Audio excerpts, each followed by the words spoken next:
The storm had finally passed. The roar of the flood was gone, replaced by a strange and heavy silence that hung over the valley like a dark blanket. Only the crackling of small fires and the distant sound of dripping water broke the quiet. What had once been a green valley full of abandoned houses and empty roads was now unrecognizable. The dam's explosion had turned everything into a battlefield of mud, broken trees, and twisted metal. Cars were flipped upside down. Entire buildings had collapsed. And everywhere, bodies. Thousands of them. Most were zombies that the flood had crushed or carried away. The gray, lifeless forms were scattered across the mud like broken dolls. But some of them still moved. Slowly, painfully. On the main watchtower of Haven, Mark stood with binoculars pressed against his eyes. His face looked older tonight. The past 24 hours had aged everyone. Beside him stood Lena, wrapped in a dirty blanket someone had pulled from the supply building. Her hands were still shaking. "Do you see anything?" she asked quietly. Mark lowered the binoculars and shook his head. "Just the dead." Lena looked out over the ruined valley. The moonlight reflected on pools of floodwater that covered the land. For a moment, it almost looked peaceful. But they both knew better. The flood had not ended the nightmare. It had only changed it. Below the tower, Haven was busy. Search teams moved through the streets with flashlights. People were pulling debris away from damaged houses. Others carried the injured to the small medical center that somehow still stood.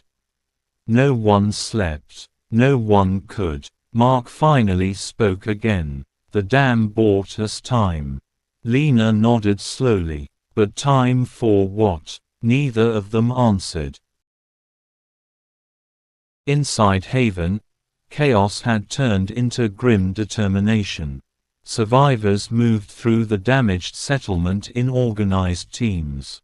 Flashlights cut through the darkness as people searched every building. Some houses had taken direct hits from the floodwater when the outer walls collapsed. Wooden beams were broken, roofs had caved in, and some buildings had simply disappeared. Tom led one of the search teams. Mud covered his boots as he forced open the door to the medical building. Water poured out onto the street. The inside of the building was flooded nearly to knee height. Broken glass floated across the floor. Medical equipment was scattered everywhere. "Careful," Tom warned the others. The team moved slowly through the water. Every step made a splashing sound that echoed through the room. They checked the front area first. Empty. Then the storage room. Empty. Tom's heart sank. "Check the back rooms," he said. They moved deeper into the building. One of the survivors pushed open a half-collapsed door. Inside the room, shelves had fallen over during the flood. Medical boxes and supplies were scattered across the floor. Then suddenly, "Wait," the survivor knelt down. "I hear something." Everyone froze. At first there was only silence. Then a faint voice. "Help." Tom rushed forward and began lifting the fallen shelf. It was heavy, bent from the impact of the water. But together they managed to pull it away. Underneath it was Sarah, Haven's doctor. Her face was pale and covered in dirt. One of her legs was trapped under a metal cabinet. Tom quickly pushed the cabinet aside. "Easy, easy," he said. Sarah tried to sit up, but pain shot through her leg. "It's broken," she whispered. Tom nodded. "But you're alive." For the first time all night, someone in the room smiled. They lifted her carefully onto a stretcher. As they carried her outside, Sarah looked toward the ruined valley. "Did the dam work?" Tom followed her gaze. "Yeah," he said quietly. "For now." While the search teams worked inside Haven, another group had been sent outside the walls. The job was simple: make sure the flood had really destroyed the horde. 5 survivors walked carefully along the muddy riverbank. Flashlights cut through the thick fog rising from the cold water. Everything smelled of rot. The flood had dragged thousands of corpses through the valley. Some were piled against trees. Others were half buried in mud. One of the survivors gagged. "God! Look at this." Bodies were everywhere. The water had carried them for kilometers. But something about the scene felt wrong. Too quiet, too still. Then one of the soldiers suddenly stopped. "Wait." Everyone froze. Something moved in the shallow water. At first it looked like just another zombie trying to crawl out of the mud. But when it stood up, it moved differently. Its body was swollen from the water. Its skin was stretched and gray. And its movements were fast. Too fast. Before anyone could react, it charged. "Shoot it!" someone shouted. Gunfire exploded through the fog. The creature kept running. A bullet tore through its shoulder. Another hit its chest. Still it kept coming. Finally a third shot hit its head.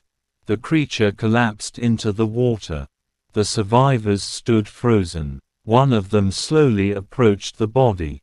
What the hell was that? The zombie looked wrong.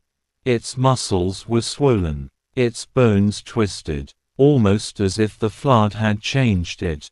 The soldier looked back at the others. If the water did this. He didn't finish the sentence. He didn't need to. Back inside Haven, the radio tower had finally been repaired.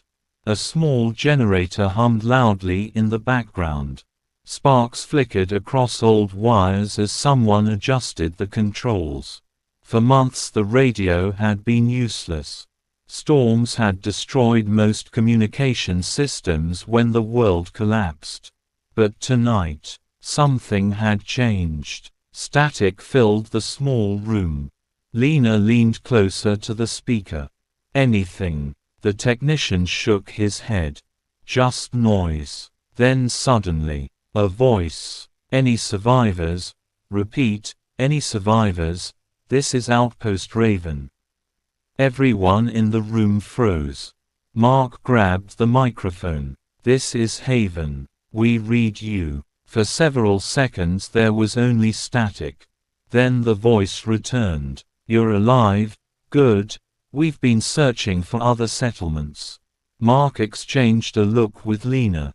Another survivor group.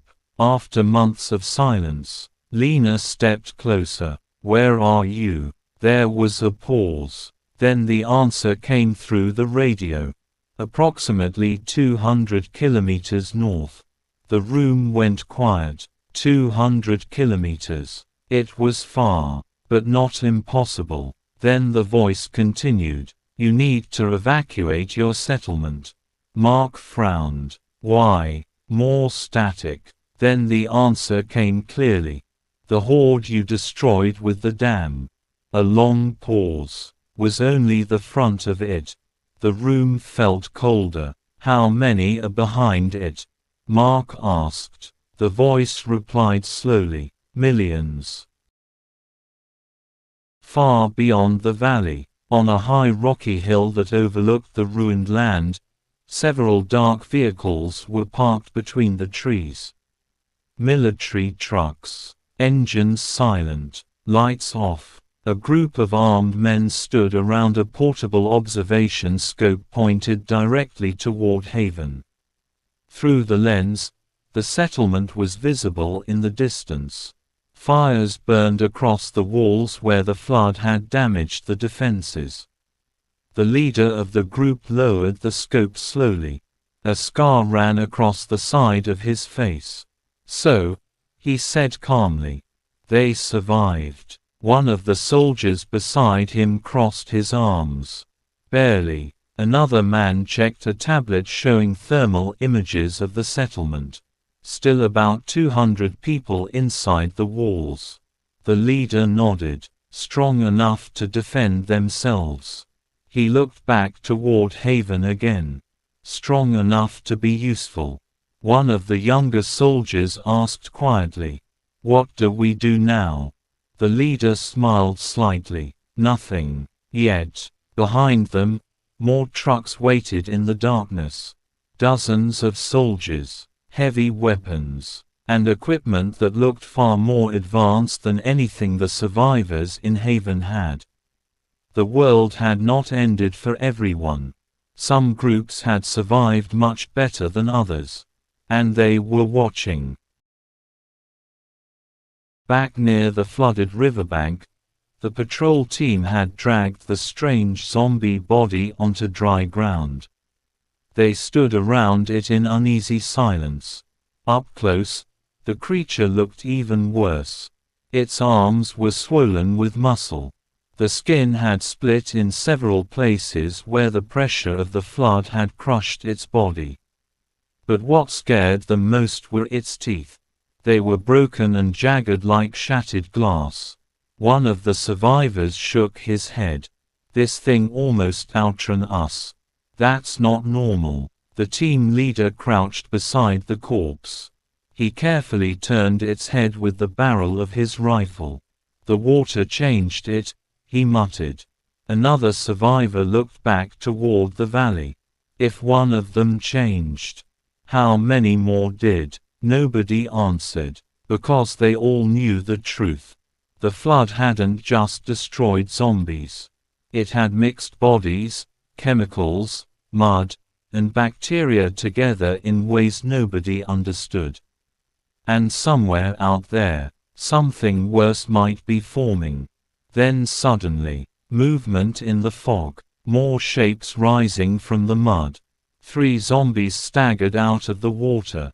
But behind them, something else moved. Fast. "Back up," the leader shouted. Gunfire lit up the fog. The patrol team retreated quickly toward Haven's walls. Because whatever was coming, it wasn't alone. Inside the radio tower, the signal from Outpost Raven continued.